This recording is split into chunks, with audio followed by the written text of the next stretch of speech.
2023 में राजस्थान के विधानसभा के चुनाव होने हैं, लेकिन कुछ विधायकों की बेचैनी अभी से ही नजर आ रही है। जो 6 विधायक बहुजन समाज पार्टी के टिकट पे 2018 में जीते थे, लेकिन वो पाला बदल के कांग्रेस चले गए। उम्मीद तो उनको ये थी कि शायद मंत्री पद मिलेगा। मंत्री पद तो नहीं मिला, लेकिन उनमें से कुछ विधायकों को कुछ पद जरूर मिले। ये खबर आपके सामने है स्क्रीन पे। बसपा से आए विधायक भी गहलोत से नाराज, टिकट को लेकर सता रही चिंता। क्या इनकी नाराजगी है और क्या परेशानी है, और बीएसपी को इसको लेकर क्या रुख अख्तियार करना चाहिए। याद रखिए कि बीएसपी को 2 बार पीठ में छुरा घोंपा गया है और 2 बार विश्वासघात हुआ। 6 विधायक जीते थे पहले भी, वो भी एक बार छोड़ के चले गए थे इसी तरह से कांग्रेस के पास, और दोबारा से यही हुआ कि वो 6 विधायक फिर से चले गए। इसमें राजेंद्र गोड़ा उदयपुर वाटी के जो विधायक थे वो कॉमन थे। कुछ खबर देखते हैं, इससे मिलती जुलती कुछ खबरें हैं। सीएम गहलोत के संकट मोचक रहे ये विधायक अब बन रहे टेंशन, चुनाव नज़दीक आते ही याद दिला रहे हैं वादे। और TV9 भारतवर्ष की खबर है कि बसपा से कांग्रेस में शामिल हुए विधायक बढ़ा सकते हैं अशोक गहलोत की टेंशन, मांगे पूरी नहीं होने पर फिर दिखे तीखे तेवर। और मंत्री राजेंद्र सिंह गुड़ा फिर हुए सरकार से नाराज, कहा कांग्रेस नेताओं ने कमिटमेंट पूरा नहीं किया। राजेंद्र गुड़ा ने कहा कि बसपा से हम 6 लोग कांग्रेस में आए थे। मुख्यमंत्री अशोक गहलोत, राज्यसभा सांसद KC वेणुगोपाल और रणदीप सिंह सुरजेवाला के साथ हमारी मीटिंग हुई थी। मीटिंग में जो कमिटमेंट हुआ था उसे पूरा नहीं किया गया। हमें दिल्ली में सोनिया गांधी और राहुल गांधी से मुलाकात का वादा किया था, लेकिन कुछ भी नहीं हुआ। ये खबर है 27 जुलाई 2022 की, और इसी तरह की खबरें वहाँ चल रही हैं। और अब क्योंकि टिकट लेने का समय आ रहा है, अगले साल चुनाव होंगे, बहुत पहले से ही अपनी दावेदारी ये पेश करना चाहते हैं। अगर कांग्रेस में रहेंगे तो कांग्रेस से टिकट लेंगे। और TV9 की खबर कहती है गहलोत सरकार में एक बार फिर कैबिनेट फेरबदल की सुगबुगाहट तेज हो गई है, लेकिन कैबिनेट फेरबदल से पहले बसपा की कांग्रेस में शामिल हुए विधायकों ने फिर टेंशन बढ़ा दी है। और 4 साल पूरे होने पर भी अपनी मांग पूरे ना होने पर उन्होंने रोष जाहिर किया है और वादे नहीं पूरे हुए हैं। तो इसमें बहुत कुछ लिखा है। नीचे अगर आप देखेंगे तो लिखा है कि विधायक वाजिब अली ने मंत्रियों पर सवाल उठाए।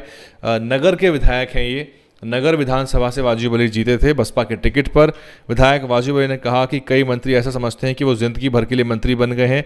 अली ने ये भी कहा कि मंत्रियों से काम करवाना तो दूर, मिलना भी मुश्किल है। साथ ही गिरिराज मलिंगा, जो कि इस बार कांग्रेस के टिकट पर चुनाव जीत के आए, लेकिन वो पहले बसपा के टिकट पर चुनाव जीत चुके हैं, उन्होंने बहन मायावती की तारीफ कही है। उन्होंने कहा है कि हम बहन मायावती के एहसानमंद हैं। उन्होंने कहा कि उन्होंने हमें नेता बनाया था और हम एहसान फरामोश नहीं हैं, जब तक जिएंगे तब तक बहन मायावती का एहसान मानेंगे। तो मुझे इस खबर को पढ़ते पढ़ते हंसी भी इसलिए आ रही कि कांग्रेस के विधायक होते हुए कांग्रेस का पूरा कार्यकाल उन्हें विधायक के रूप में निकाल दिया। अब वो बहन जी के एक तरह से तारीफ कर रहे हैं। और 2 विधायक अब भी पद के बिना, ऊपर आप देखेंगे अशोक गहलोत की फोटो के पास एक बॉक्स है। दीपचंद खैरिया, जो कि किशनगढ़ बास से विधायक हैं, को किसान आयोग का उपाध्यक्ष बनाया गया था। जोगिंदर सिंह अवाना को देव नारायण बोर्ड का अध्यक्ष बनाया गया था और लाखन सिंह मीना को डांग विकास बोर्ड का अध्यक्ष बनाया जा चुका है। लेकिन बसपा से कांग्रेस में आए वाजिब अली और संदीप यादव तिजारा, अलवर की विधानसभा है, तिजारा से विधायक हैं, उनके पास अभी भी कोई पद नहीं है। तो ये टिकट को लेकर चिंता इनको सता रही है।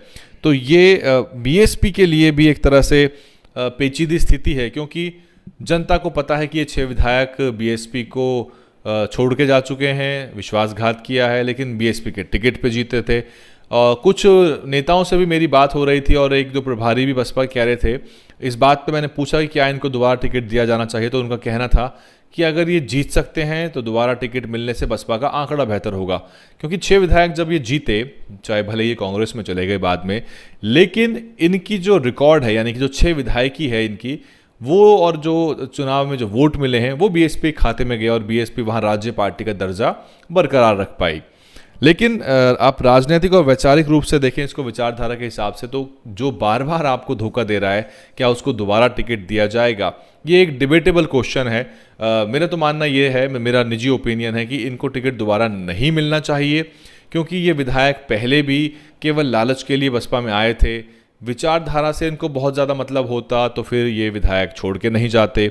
दूसरी बात, जिन मुद्दों पे जिनकी बात कर रहे थे, मसलन वाजिब अली साहब का मैंने इंटरव्यू किया था जब वो सिंबल लेके निकले थे कार्यालय में, तो मैंने पूछा उनसे कि अम्बेडकरी विचारधारा, बहुजन विचारधारा से कितना जुड़े हुए हैं। तो बहुत ही ज़्यादा प्रैक्टिस उन्होंने की हुई थी, तैयारी थी, वो पूरी तरह से अम्बेडकरी विचारधारा की बात करते हैं, बहुजन समाज की और बहुजन एकता की बात कर रहे थे।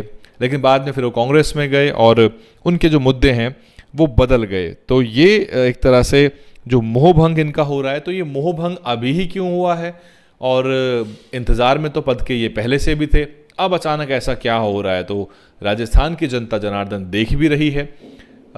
संभावना इनको ये भी लग रही है कि जिस विधानसभाओं से ये विधायक बन के आए हैं, वहाँ पे कांग्रेस के और भी कई नेता दावेदारी कर रहे हैं, क्योंकि वहाँ पिछली बार तो ये बीएसपी के टिकट पे थे, तो जाहिर सी बात है वहाँ कांग्रेस के भी कुछ प्रत्याशी रहे होंगे, ये कांग्रेस के टिकट पे तो नहीं जीते थे, तो इसलिए वहाँ दावेदारों की संख्या पहले से मौजूद है।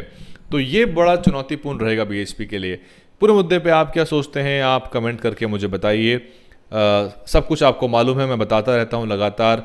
6 विधायक थे, 18 में जीते थे बसपा के टिकट पे और चले गए थे कांग्रेस में, पहले भी 6 जा चुके हैं। तो क्या बसपा को करना चाहिए? ये टिकट तो मांगने ज़रूर आएंगे, इनमें से जिसको भी कांग्रेस से टिकट नहीं मिलेगा वो बसपा का दरवाज़ा खटखटाएगा, क्योंकि बसपा से ये जीते हैं। वहाँ की जनता को एक बार हाथी का बटन दबाने की आदत पड़ी हुई है। आप बताइए मुझे कमेंट करके, किसी भी राज्य से आप देख रहे हो, क्या ऐसी स्थिति में बसपा को करना चाहिए? क्या सिर्फ इसीलिए कि ये जिताऊ हो सकते हैं और क्षमतावान प्रत्याशी हैं, काफ़ी खर्चा करके चुनाव लड़ते हैं, क्या इनको दोबारा टिकट मिलना चाहिए? या फिर बसपा को अब थोड़ी अपनी रीढ़ मजबूत करके इनको सीधे ही एक तरह से दूरी बना के इनको मना कर देना चाहिए कि आपको टिकट अब नहीं दिया जा सकता, और बसपा अपने दमखम से अपने जो भी कार्यकर्ता हैं, जो भी नए लोग जुड़ेंगे पार्टी के साथ, उनको चुनाव लड़वाएगी? कमेंट करिए, आपकी कमेंट का इंतजार रहेगा। देख रहे थे आप DNN हिंदी। सब्सक्राइब नहीं किया है तो नीचे लाल रंग का सब्सक्राइब बटन है, उसके बगल में एक घंटी का बटन है, उसको दबाइए, उसके बाद ऑल का चुनाव करिए, सारे नोटिफिकेशन आप तक पहुंचेंगे। अम्बेडकरी आंदोलन से जुड़ी खबरें और अत्याचार उत्पीड़न की जो घटनाएं होती हैं उनकी खबरें, साथ ही राजनीतिक विश्लेषण जिसमें बहुजन राजनीतिक गतिविधियों की खास खबर और बसपा की जो मूवमेंट है उसको लेके भी लगातार खबर हम आपके लिए लाते रहते हैं। DNN हिंदी को सब्सक्राइब करने के लिए दबाएं लाल रंग का सब्सक्राइब बटन और घंटी का बटन दबाकर ऑल नोटिफिकेशन पर क्लिक करें। चैनल को जिंदा रखने के लिए नीले रंग का ज्वाइन बटन दबाकर चैनल को आर्थिक सहयोग करें।